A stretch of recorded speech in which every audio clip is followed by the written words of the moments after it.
ഒരിക്കൽ കൂടി മന്ത്രിസഭാ രൂപീകരണ ചർച്ചകൾ ദില്ലിയിൽ പുരോഗമിക്കുന്നു. ഇന്ന് സത്യപ്രതിജ്ഞ നടക്കാൻ പോവുകയാണ് രാത്രി 7:15. വിഷ്ണു, ഒരു കാര്യം, ഇപ്പോൾ സുരേഷ് ഗോപി മന്ത്രിസ്ഥാനത്തേക്കില്ല എന്ന് കേൾക്കുന്നു.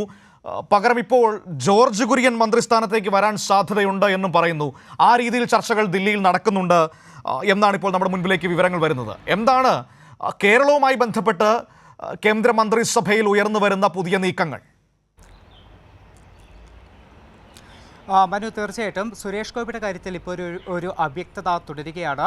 സുരേഷ് ഗോപി നിലവിൽ കേരളത്തിൽ തന്നെയാണ് സുരേഷ് ഗോപി തുടരുന്നത്. ഇന്ന് 2 ഫ്ലൈറ്റുകളാണ് ഡയറക്റ്റ് ദില്ലിയിലേക്ക് ഉണ്ടായിരുന്നത്. പക്ഷേ രണ്ടിലും സുരേഷ് ഗോപി ടിക്കറ്റ് എടുത്തിരുന്നില്ല. രാവിലെ 6:30ക്കുള്ള ഫ്ലൈറ്റ് ഉണ്ടായിരുന്നു, അതിൽ ടിക്കറ്റ് എടുത്തിരുന്നില്ല. ഇനി ഉച്ചയ്ക്ക് 12:30ക്കുള്ള ഫ്ലൈറ്റാണ്, അതിലും സുരേഷ് ഗോപി ടിക്കറ്റ് എടുത്തിട്ടില്ല എന്നാണ് അറിയാൻ സാധിക്കുന്നത്. അതായത് സുരേഷ് ഗോപി ഇന്നത്തെ ദിവസം കേരളത്തിൽ തുടരാനുള്ള സാധ്യത തന്നെയാണ് ഇപ്പോൾ നമുക്ക് മുന്നിലുള്ളത്. അതോടൊപ്പം സുരേഷ് ഗോപി മന്ത്രിസഭയിലേക്ക് വരില്ല എന്ന തലത്തിലുള്ള റിപ്പോർട്ടുകൾ കൂടി വരുന്നുണ്ട്.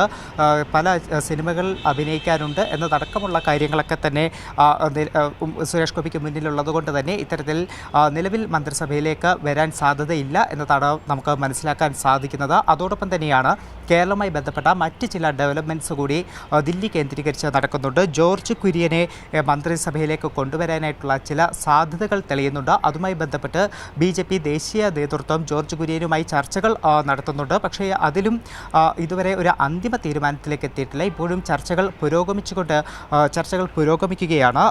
ഈ ജോർജ് കുര്യൻ സംസ്ഥാന ജനറൽ സെക്രട്ടറിയാണ്. അതോടൊപ്പം തന്നെ ന്യൂനപക്ഷ കമ്മീഷൻ മുൻ വൈസ് ചെയർമാൻ കൂടിയായിരുന്നു, മുൻ ഉപാധ്യക്ഷൻ കൂടിയായിരുന്നു ജോർജ് കുര്യൻ. ഏതായാലും അദ്ദേഹത്തെ ഇത്തരത്തിൽ മന്ത്രിസഭയിലേക്ക് കൊണ്ടുവരാനുള്ള ചില ചർച്ചകൾ തന്നെയാണ് നടക്കുന്നത്. അതോടൊപ്പം തന്നെ നമുക്ക് കൂട്ടിച്ചേർത്ത് പറയേണ്ടതാണ്, സംസ്ഥാന അധ്യക്ഷൻ കെ സുരേന്ദ്രൻ അധ്യക്ഷ സ്ഥാനത്ത് നിന്ന് മാറാനുള്ള ചില സാധ്യതകൾ കൂടി കാണുന്നുണ്ട്. സുരേന്ദ്രൻ ഈ തവണ സംസ്ഥാന അധ്യക്ഷ പദവിയിൽ നിന്ന് മാറും എന്നതാണ് അറിയാൻ സാധിക്കുന്നത്. ഈ സുരേന്ദ്രൻ ഒഴിയുന്ന പദവിയിലേക്ക് ആര് വരും എന്ന സംബന്ധിച്ചുള്ള ചർച്ചകൾ കൂടി ദില്ലി കേന്ദ്രീകരിച്ച് പുരോഗമിക്കുന്നുണ്ട്. ഒരുപക്ഷെ ശോഭാ സുരേന്ദ്രൻ അത്തരത്തിലൊരു അധ്യക്ഷ പദവിയിലേക്ക് വരാനുള്ള സാധ്യതകളും ഈ ഘട്ടത്തിൽ തള്ളിക്കളയാൻ കഴിയില്ല. കാരണം ഇന്നലെ ശോഭാ സുരേന്ദ്രനെ BJP ദേശീയ നേതൃത്വം ദില്ലിയിലേക്ക് വിളിപ്പിച്ച ഒരു സാഹചര്യം കൂടിയാണ് നമുക്ക് മുന്നിലുള്ളത്. അതുകൊണ്ട് തന്നെ അത്തരത്തിലുള്ള ചില ചർച്ചകൾ കൂടി ദില്ലി കേന്ദ്രീകരിച്ച് പുരോഗമിക്കുന്നുണ്ട്. മനു.